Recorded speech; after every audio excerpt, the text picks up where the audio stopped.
May gagawin tayong isang iPhone. Ang problem nito ay patay. So, check natin. Ayan.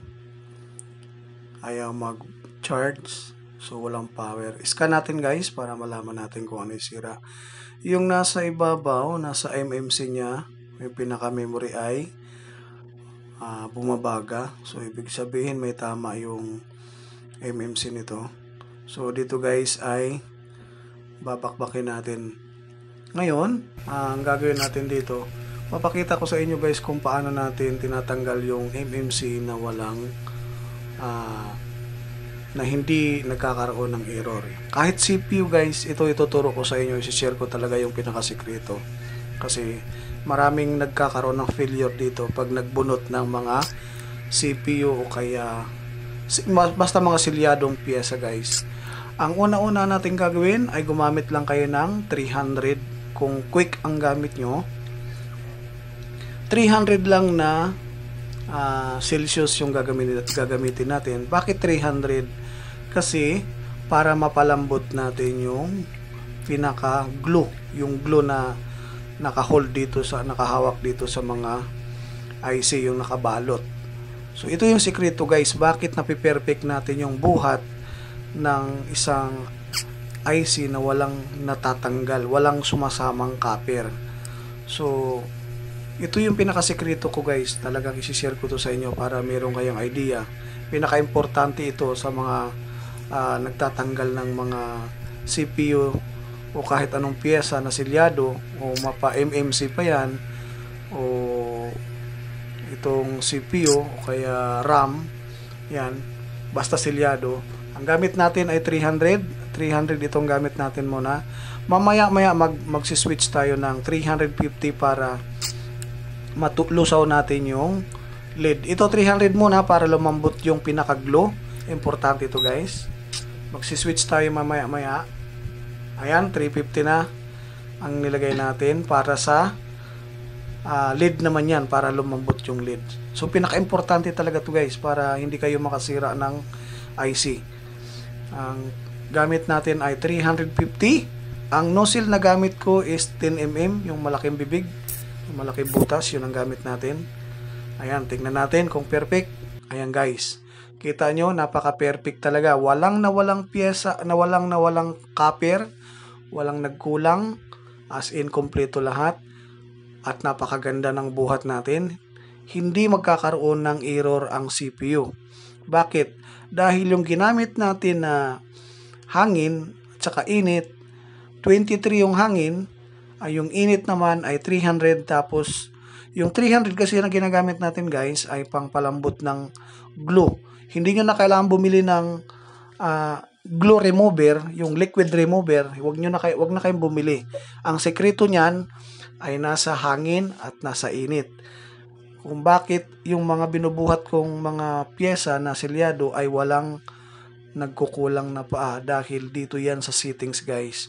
So talagang pinaka-importante ito, gusto kong i-share sa inyo dahil maraming nakakadisgrasya pagdating sa mga buhatan ng piyesa na selyado.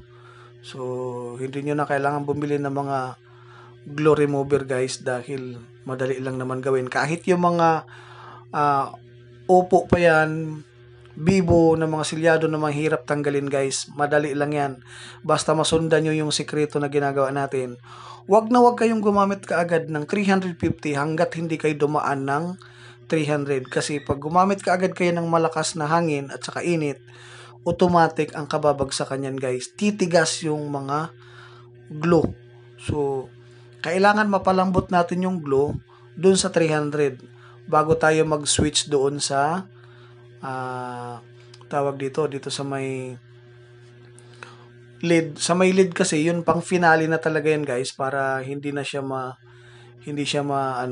mapunitan ng mga copper. So tandaan nyo yung ginagawa natin, sundan nyo lang kung ano yung ginagawa ko dahil yan din ang ginagawa ko dito sa mga unit na tanggap ko, lalo pag mga selyado.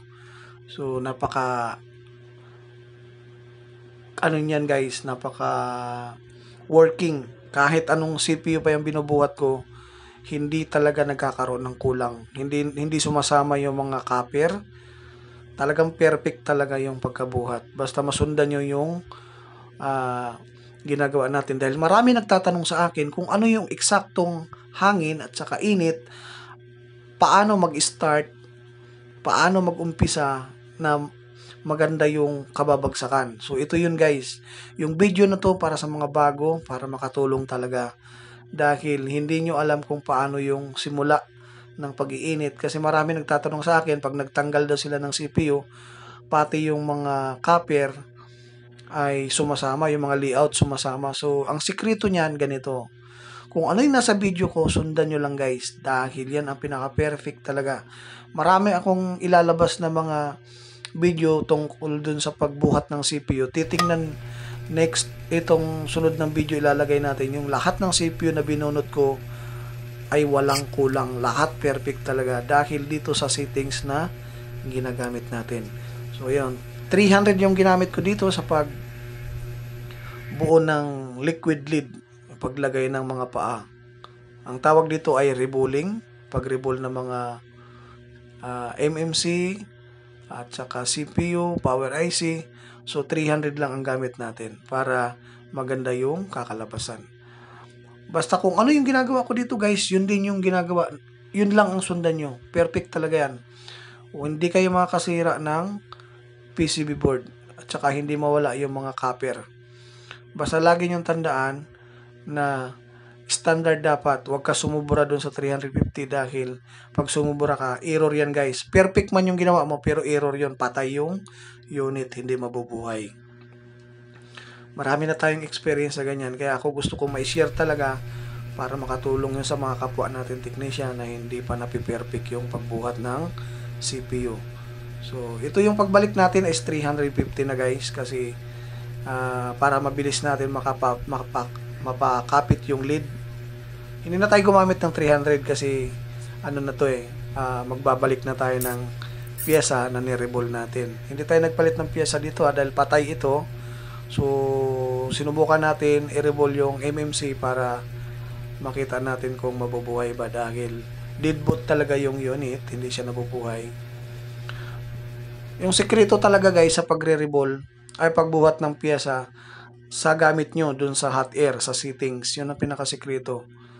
Kahit anong galing mo, kung mali naman yung settings na ginagamit mo, sumasablay talaga yan. Kasi ang piyesa, pag nasobrahan ng init, bumibigay talaga yan. Dapat ang init, eksakto, at saka, yung pag malalaking piyesa, ang gamitin nyo ay 10mm to 12mm na nozzle. Yun ang gamitin niyo para hindi kayo makasira ng IC. So, importante yan. Kung maliit ang IC na bubunutin, maliit din dapat yung nozzle na gagamitin. Yun ang pinaka-importante nun guys. Imamatch mo siya doon sa ginagawa mo para hindi ka makasira ng motherboard. Ayan na guys. Tingnan natin kung magpa-power. Ayun, nag-power. So, ibig sabihin, effective yung ginawa natin. And guys, kung bago ka man sa channel ko, huwag kalimutan mag-subscribe para lagi kayong ma-update sa lahat ng mga bagong upload natin. So, see you in the next video ulit guys. Maraming salamat. Ito, program na lang yung gagawin natin. So, madali na lang ito kasi program na lang.